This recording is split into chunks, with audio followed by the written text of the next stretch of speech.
अब मैं थोड़ा कंफ्यूज था आज शुरुआत किससे करूं। किससे करूं? हाँ ना, एग्जिट पोल से करूं या फिर ग्लोबल क्यूज से करूं, लेकिन ज़्यादा इंपॉर्टेंट आज ग्लोबल क्यूज हैं। Okay. तो उन्हीं से शुरुआत करनी ज़्यादा ज़रूरी होगी।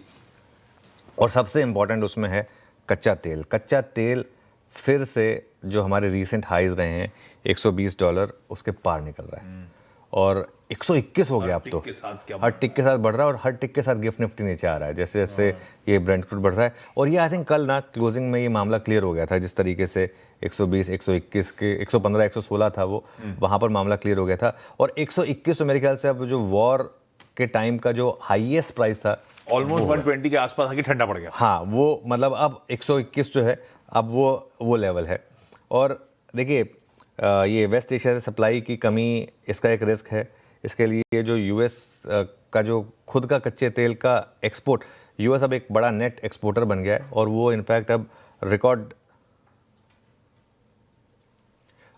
लेवल तक पहुंच चुका है जो यूएस क्रूड का जो एक्सपोर्ट है। और $120 जो है वो क्रॉस हुआ है यहाँ पर क्रूड में। चलिए अब आगे आते हैं और देखिए क्या हुआ क्या है, स्टेटमेंट्स क्या क्या आ रही हैं, इसमें आते हैं। डोनाल्ड ट्रंप ने कहा है कि जब तक ये डील नहीं होगी तब तक हॉर्मुज़ की जो ब्लॉकेड है वो नहीं हटने वाली है। नाकेबंदी जिसे कहते हैं वो बेसिकली नहीं हटने वाली है। और एक चीज़ उन्होंने और कही है कि ब्लॉकेड जो है ना ये बमबारी से ज़्यादा इफ़ेक्टिव रही है।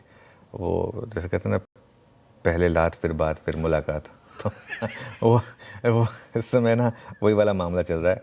और जो ईरान ने ऑफ़र दिया था उसको डोनाल्ड ट्रंप ने खारिज कर दिया कि भाई ईरान का जो ऑफ़र था पिछले हफ्ते जो आया था, वो जो एक्सियोस के सोर्स के थ्रू आया था कि न्यूक्लियर ऑप्शन डिस्कस किए बिना हम डील करेंगे और हम अभी स्टेट ऑफ हॉर्मुज़ की बात कर लेते हैं, न्यूक्लियर ऑप्शन की बात हम बाद में करेंगे। वो डोनाल्ड ट्रंप ने साफ कर दिया कि नहीं, उसके बिना नहीं होने वाला है। उसके अलावा डोनाल्ड ट्रंप ने काफ़ी जो लैंग्वेज यूज़ की है वो हम टीवी पे यूज़ भी नहीं कर सकते हैं, ठीक है। और यूएस की सेना ने एक पावरफुल स्ट्राइक का प्लान तैयार किया है। यही कारण है कि मार्केट को एक रिस्क वापस ओपन हो रहा है कि ये कहीं वापस मामला स्ट्राइक्स का ना हो जाए। वैसे क्या रीज़न है कि इतना ब्रेंट बढ़ने के बावजूद ग्लोबल मार्केट मार्च के लेवल तक नहीं आया है? क्योंकि लड़ाई रुकी हुई है, मतलब बमबारी नहीं हो रही है, वो इंफ्रास्ट्रक्चर्स पे हमले नहीं हो रहे। मार्च में वो हमले हुए थे। अभी क्या है कि ब्लॉकेड है, इस वजह से वो ब्रेंट नीचे नहीं आ रहा है, लेकिन एटलीस्ट कम से कम वो स्ट्राइक्स नहीं हो रही हैं इस वजह से, ठीक है। अब अगर यूएस की ब्लॉकेड जारी रही तो इसका जवाब देंगे, ये ईरान ने कहा है। और अब मोहसिन रज़ाई कौन है ये लिखना चाहिए, वरना हमारे व्यूअर्स को क्या पता कौन है। लेकिन ईरान ने मोरलेस ये कहा है कि ये उनका जवाब वो देने के लिए तैयार है। और ईरान के सुप्रीम लीडर हैं, ये मिलिट्री एडवाइज़र, सुप्रीम लीडर के मिलिट्री एडवाइज़र हैं मोहसिन रज़ी, उन्होंने ये बात कही है। इसके अलावा एक और इंटरेस्टिंग चीज़ हुई है आशीष, दुनिया के दो सबसे पावरफुल लीडर्स इनकी बातचीत हुई है फ़ोन पर, डोनाल्ड ट्रंप और व्लादिमीर पुतिन।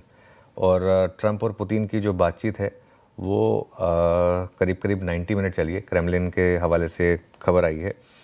इसमें पुतिन ने, अगर आप देखें तो ईरान युद्ध में सीज़ फायर जो बढ़ाया है डोनाल्ड ट्रंप ने, इसके फैसले का सपोर्ट किया है और प्लान बी भी दिया है उन्होंने। उन्होंने ये भी कहा है कि हम यूक्रेन में भी एक सीज़ फायर की बात कर सकते हैं।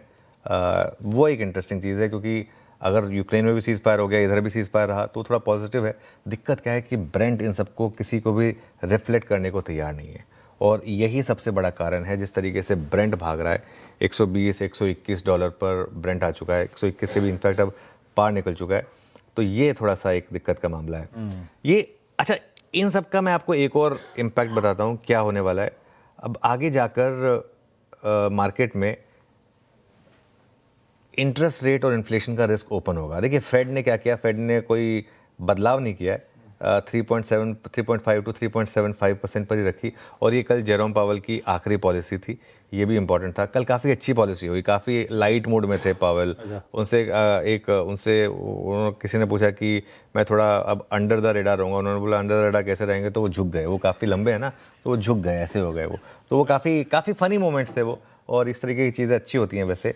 और उनका ये मानना है कि महंगाई अभी भी जो है वो काफ़ी ऊंची बनी हुई है और ग्लोबल एनर्जी प्राइसेस जो हैं, ग्लोबल एनर्जी प्राइसेस वो अभी भी काफ़ी हाई हैं। तो इस वजह से ये एक फैक्टर था जिसकी वजह से उन्होंने बात की कि नहीं अभी हम रेट कट नहीं कर सकते हैं। और यही कारण है कि मैं भी थोड़ा सा मार्केट को लेकर मीडियम टर्म में थोड़ा नर्वस हूँ, क्योंकि एक रिस्क जो है वो मार्केट के लिए वापस ओपन हो रहा है।